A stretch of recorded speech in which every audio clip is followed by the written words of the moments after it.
Hi, welcome back to my channel. I'm Christina and on Christina Just Tried. We are going to make some cookie tins, cookie trays, and it's gonna be made in about a couple days, like three to 5 days. So stay tuned and join me while we make some sweet treats in the kitchen. Throw your chocolate on a sheet pan.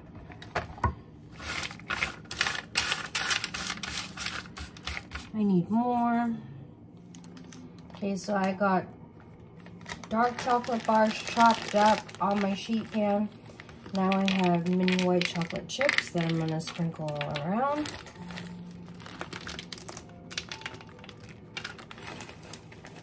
I have my oven preheated at 170 degrees. My baking sheet is lined with parchment paper. You could line it with foil, you could line it with wax paper, you could line it with a silk pad, but I'm gonna be cutting on this, so I feel more comfortable cutting on parchment paper than on my silk pads. All right, you throw this in the oven until it melts. So for this recipe, I ended up using 7 of these chocolate bars chopped and 2/3 of a bag of just basic white chocolate chips. And once we get everything melted, we're gonna garnish the top with these crushed peppermint candy bits. That's what it looks like out of the oven. It's nice and glossy. It means it's melty. Grab another rag. So you can either tap it down,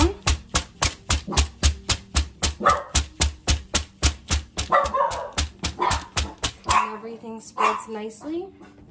So you can either bang everything down like I just did, or you can go through with a little spatula and swirl everything about.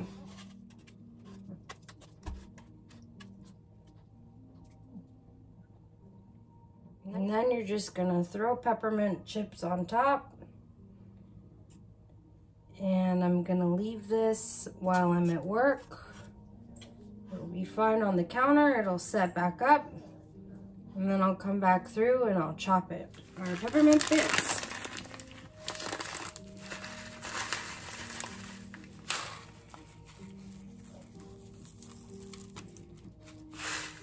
Generously sprinkle them on top. After all, it's peppermint bark. Make sure we get the edges.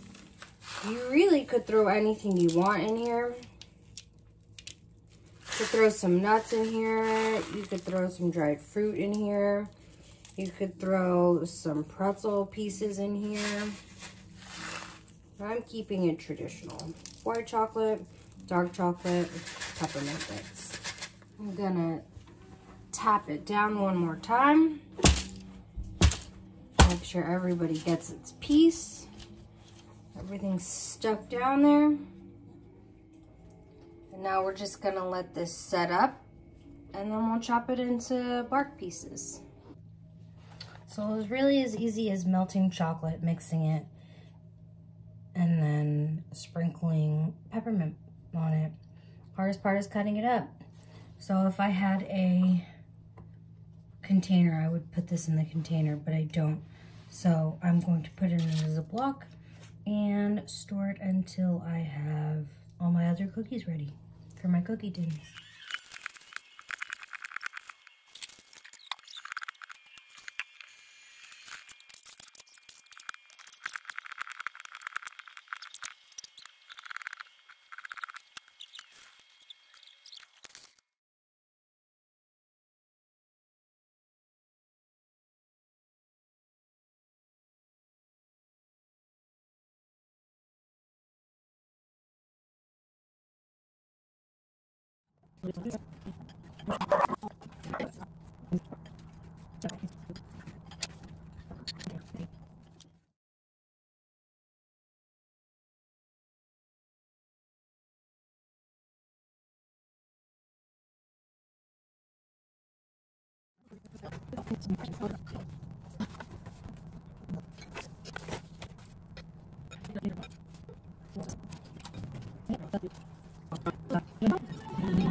So everything is in motion to bake cookies.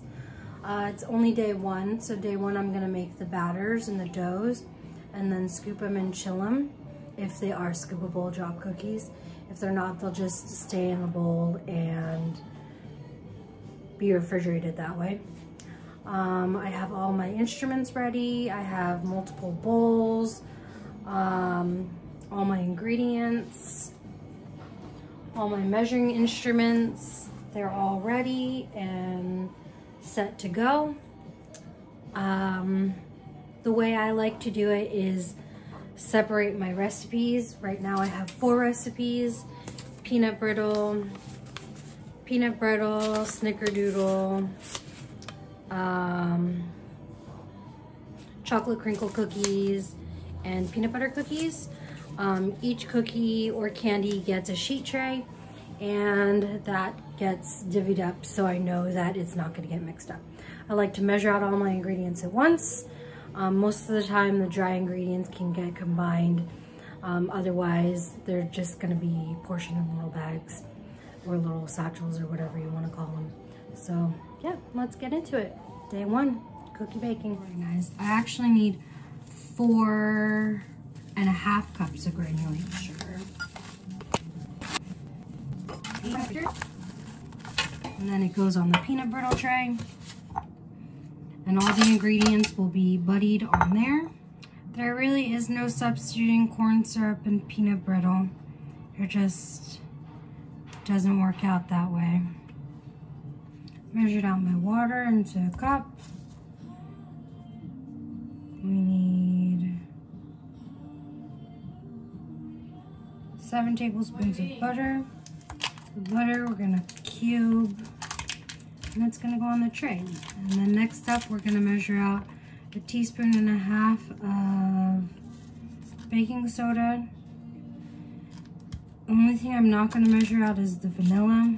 The vanilla, I haven't decided if I was gonna use vanilla bean or vanilla extract. Butter on the tray, and 1.5 pounds of peanuts. Raw peanuts, we shelved these the other day when we were watching TV. I take my recipe, I nuzzle it in on the side somewhere, and that is peanut brittle. We set this over on the side. Next one we have is snickerdoodles, and it's pretty straightforward. I can combine the all-purpose flour, cream of tartar, baking soda, and salt. 2 eggs on the side, 1.5 cups of sugar on the side, and 1 cup of butter. It's all pretty much going to be the same for all the cookies. You cube the butter, you set it on the side, you weigh out the sugar, and then you do the rest of the dry. Eggs on the side, vanilla on the side, and that's pretty much how most of them go. My butter isn't softened, but by the time I get around to it, mixing everything, it'll be soft enough. All right, we're gonna do 1.5 cups of sugar, 2 eggs on the pan, 2 3/4 cups of all-purpose flour, 2 teaspoons of cream of tartar, and 1 teaspoon of baking soda, and 1/4 teaspoon of salt. Next up is chocolate crinkle cookies. It's 2 cups of sugar. And then I'll put 4 eggs on the side. And then after that, we'll do 2 cups of all-purpose flour, 2 teaspoons of baking powder, 1/2 teaspoon of salt, and that can go in its own little bag. We also have to chop chocolate into some vegetable oil. So for chocolate, my trick is use a serrated knife. Don't use a chef knife.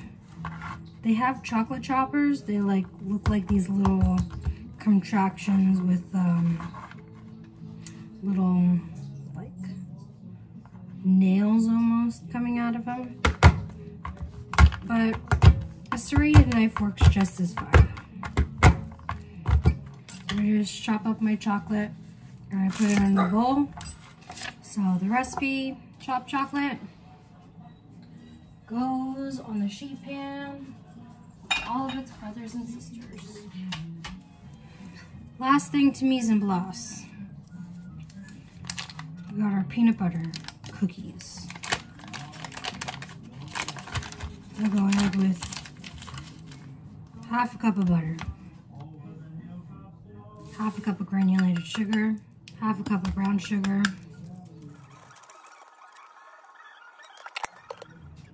1 egg, half and a quarter of all-purpose flour, half a teaspoon of baking soda, 1/4 teaspoon of salt. That is it for my dry. Lastly, we have half a cup of peanut butter. So just like all the others, recipe in the pan, and then it goes to everything mise en place out, and now I'm going to reset my kitchen and make it look cleaner. Okay, I'm back. I take a little bit of a nap. I'm not going to show you how to make all these cookie doughs because they are all straightforward. You mix the fat with the sugar, add the egg. Once you add the egg, you add the dry, and then you scoop them. That easy. Maybe I'll show you the brittle. I'm not sure. One thing I will tell you is that I'm gonna make the snickerdoodle first, and then the peanut butter, and then in a completely separate bowl, because you have to melt the chocolate, I'm gonna do the chocolate crinkle cookies. I'm gonna do the snickerdoodle first because I'm lazy and I don't wanna wash the bowl multiple times. So snickerdoodle doesn't have any nuts. You don't have to worry about any cross-contamination. Follow that up with peanut butter cookies. I know some people are allergic to nuts, so peanut butter will go after. So yeah, that's how that's gonna go. One thing I will say is that after every ingredient and after every mix, you want to make sure you scrape down the bowl. You want to scrape down the sides and you want to scrape down the bottom. Because Lord forbid you get butter and egg not incorporated, or the opposite, you get a big old clump of butter, makes your cookie look nice and ugly. Same goes with the paddle attachment. Scrape that down too. That cookie sheet I had everything on. We're going to recycle it, put a piece of parchment paper on it, scoop out all the cookies on it. Once we scoop out all the cookies, we're gonna wrap that up, refrigerate it, and bake them off another day. Or tonight, or another day, depending on how I feel. Another upside to doing smaller cookies is that they'll bake off quicker. The bigger the cookie, the longer they'll take to bake off.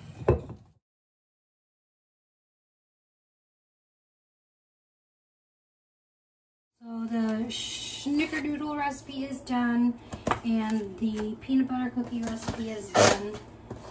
Next on deck is the chocolate crinkle cookies. You have to melt the chocolate first on a double boiler and then add the egg one by one and then all the dry.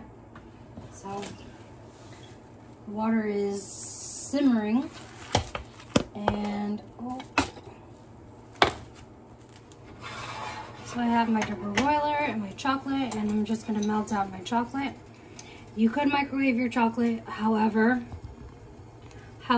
I prefer doing my chocolate on a double boiler. It's such a small quantity that I feel like if you microwave it, you risk burning it.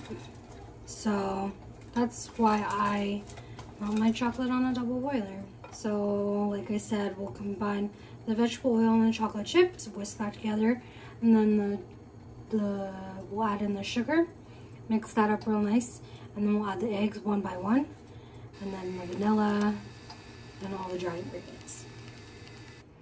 You see how runny this batter is? The recipe definitely calls for it to refrigerate overnight, so it sets up, and then in the morning you scoop it, and then roll it in powdered sugar and bake it off. All that's left to do is make the peanut brittle and bake off the cookies. The bulk of the prep is done and over with, so tomorrow all I have to do is finish the cookies, pan them out, bake them off, call it a done deal. I might bake them off tomorrow, I might bake them tonight, I might bake them in a couple days, I don't know. But baking them off usually takes a couple hours because it's a home oven. You can only fit 2 sheet pans in at a time. So all that cookie prep basically took 45 minutes. All right, so I'm craving peanut brittle, so we will make some peanut brittle. What you're gonna do first is mix your water, sugar, and corn syrup. Bring that to a nice boil. Make sure you brush down the edges of the pot with some water. Cover it, let it come to a boil. Once it comes to a nice rolling boil and the bubbles aren't as big, we're gonna add in the peanuts and the butter. Once that's done reaching 300 degrees Fahrenheit, we're gonna quickly add in the baking soda and the vanilla extract and vanilla bean. Mix that all together and pour it onto buttered baking sheets. Once it's somewhat cool, and then boom, peanut brittle. All right, so it's the next morning. After much deliberation, I have decided I'm going to gun it and bake off all 3 cookie doughs today. I only have 1 day off before these are due, so why do them 3 days in a span of 3 days when I can just do them all in one? I have my oven already preheating for 350 degrees for these chocolate crinkle cookies. I have a bag of powdered sugar. Oh, that sucks. My portion scoop 3 cookies in has crapped out. I have a good amount of cookies in the bag. Now also this bag is filled with powdered sugar. I'm going to shake the bag.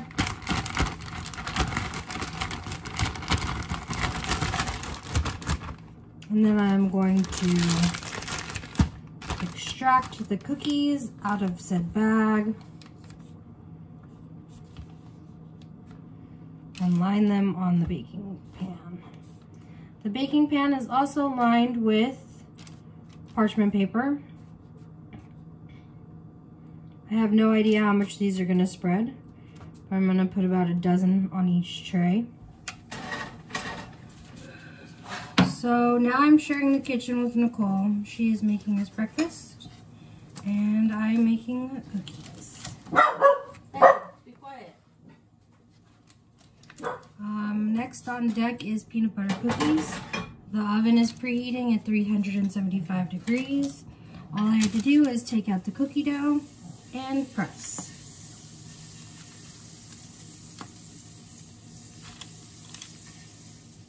Alright, so we got our snickerdoodles, our peanut butter cookies, our chocolate crinkles, Rice Krispies, chocolate covered Oreos,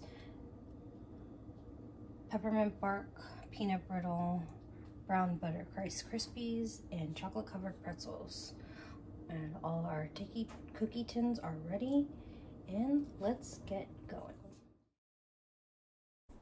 Out of this entire process, assembling the cookie tins is probably by far my favorite part. Alright, so I have 6 cookie bags that I made for friends, 5 cookie tins for friends and family's Christmas gifts, 2 cookie platters for my coworkers, and then I have a bag of peanut brittle, and then I snacked some peanut brittle for myself and a bunch of chocolate covered pretzels. Excited to give it all away. Hope everyone enjoys it. There we are, cookie tins for 2023. Thanks for joining me this week on Christina's Just Tried, and I will see you next time. Thanks. Happy New Year.